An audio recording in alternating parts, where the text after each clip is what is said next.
धूप नहीं मिल रही है तो खाएं मशरूम की सब्जी, दूर होगी विटामिन डी की कमी। जी हाँ, भारत में अधिकांश लोग ऐसे मिलेंगे जिनमें विटामिन डी की कमी देखने को मिलती है, जो तमाम गंभीर बीमारियों के खतरे को बढ़ाती है। मगर मशरूम की सब्जी इस कमी को दूर कर सकती है। मशरूम को एक बेहतरीन फ्लेवर, स्वाद और सुगंध के साथ पोषण से भरपूर आहार माना जाता है। यह शाकाहारियों के लिए बेहतरीन फंक्शनल फूड है। यह एकमात्र ऐसी सब्जी है जिसमें विटामिन डी होता है।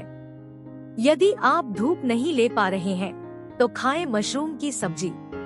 सुबह सुबह मिलने वाली धूप हमारे शरीर में विटामिन डी की पूर्ति करने में महत्वपूर्ण भूमिका निभाती है, मगर कई बार हम किसी न किसी कारण से सुबह की धूप नहीं ले पाते हैं और परिणाम स्वरूप हमें विटामिन डी की कमी का शिकार होना पड़ता है।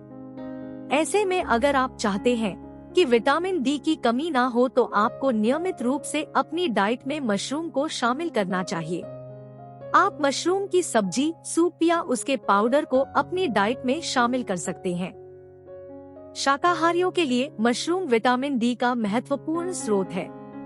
विटामिन डी के फायदे कई हैं। शरीर में विटामिन डी कैल्शियम और फास्फोरस जैसे पोषक तत्वों के संतुलन को बनाता है। विटामिन डी की दवा शरीर में विटामिन डी की कमी होने पर ली जाती है। विटामिन डी का मुख्य स्रोत सूर्य की रोशनी या धूप होती है। विटामिन डी के नुकसान अधिक मात्रा में विटामिन डी सप्लीमेंट लेने पर होता है। विटामिन डी के फायदे कई हैं, क्योंकि यह शरीर में कई अन्य पोषक तत्वों का निर्माण करता है। हाल के वर्षों में विटामिन डी की कमी के शिकार ज्यादातर लोग हो रहे हैं। धूप से बनने वाली विटामिन डी शरीर में कैल्शियम और फास्फोरस के स्तर को बनाए रखता है। सूर्य की धूप विटामिन डी का मुख्य स्रोत है। हड्डियों में कैल्शियम की आपूर्ति भी विटामिन डी के माध्यम से ही होती है। शरीर के लिए जरूरी विटामिन डी 5 प्रकार का होता है।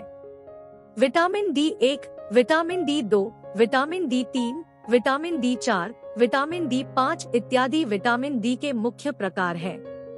विटामिन डी के सभी प्रकार शरीर में अलग अलग काम करते हैं। शरीर में कैल्शियम का अवशोषण करना, रोग प्रतिरोधक क्षमता के लिए प्रतिरक्षा तंत्र को बेहतर करना, हड्डियों और नर्व सिस्टम को सही से संचालित करने जैसे काम विटामिन डी के माध्यम से ही होते हैं।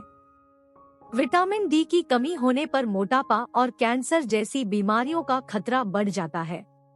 शरीर के लिए जरूरी विटामिन जितने भी हैं, उनमें विटामिन डी सबसे जरूरी है। शरीर में कैल्शियम और फास्फोरस का संतुलन बनाने के लिए विटामिन डी आवश्यक होता है। विटामिन डी पाचन तंत्र से जरूरी पोषक तत्वों को अवशोषित करने में मददगार होता है।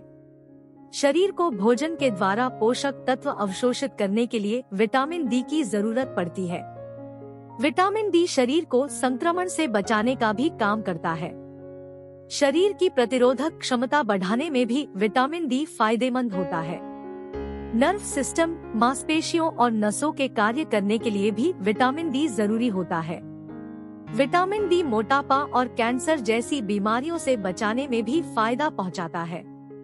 हार्ट रोग या हृदय रोग के खतरे को कम करने में भी विटामिन डी फायदेमंद होता है। डायबिटीज जैसे रोगों से बचने के लिए भी शरीर को जरूरी विटामिन मिलना ही चाहिए। अगर शरीर में लंबे समय तक विटामिन डी की कमी हो जाती है तो मोटापा और सूजन का खतरा बढ़ जाता है। विटामिन डी अधिक लेने पर नुकसान हो सकते हैं। जब अधिक मात्रा में विटामिन डी की खुराक ली जाती है तब यह नुकसान पहुंचाती है। विटामिन डी की दवा अधिक खाने पर क्या क्या नुकसान हो सकते हैं, यहाँ पर जान सकते हैं। जब विटामिन डी की खुराक अधिक ली जाती है तो शरीर में कैल्शियम की मात्रा बढ़ सकती है। शरीर में विटामिन डी की दवा की वजह से जब कैल्शियम की मात्रा बढ़ती है तो भूख लगना बंद हो सकता है। विटामिन डी का अधिक सेवन बार बार पेशाब का कारण बन सकता है। कई बार विटामिन डी की अधिकता हार्ट अटैक का कारण भी बनती है। बच्चों को विटामिन डी की अधिक मात्रा देने से मांसपेशियों में अकड़न, चिड़चिड़ापन, चलने में परेशानी और सांस लेने में दिक्कत जैसे लक्षण देखने को मिल सकते हैं। बहुत अधिक मात्रा में विटामिन डी का सेवन बड़े लोगों के शरीर में दर्द का कारण भी बन सकता है। विटामिन डी की कमी से बालों का झड़ना तेज हो जाता है, लेकिन अधिक मात्रा भी बालों के टूटने का कारण बनती है। अधिक मात्रा में विटामिन डी का सेवन हड्डियों को कमजोर कर सकता है। हाई ब्लड प्रेशर का कारण भी विटामिन डी की अधिक खुराक बन सकती है। बहुत अधिक मात्रा में विटामिन डी खाने से कब्ज, दस्त और सांस लेने में परेशानी पैदा कर सकता है। विटामिन डी की सही मात्रा लेना और यूज किस तरह से शरीर में पहुंचना, आशा है आपको समझाने में मदद मिली होगी। तो ये थे विटामिन डी के कुछ फायदे जिन्हें आप अपने जीवन शैली में जरूर शामिल करना चाहेंगे। आपको यह वीडियो कैसी लगी हमें जरूर बताएं। अपनी राय देने के लिए कमेंट करें। हमें सपोर्ट करने के लिए वीडियो को लाइक करें, शेयर करें और सब्सक्राइब करें।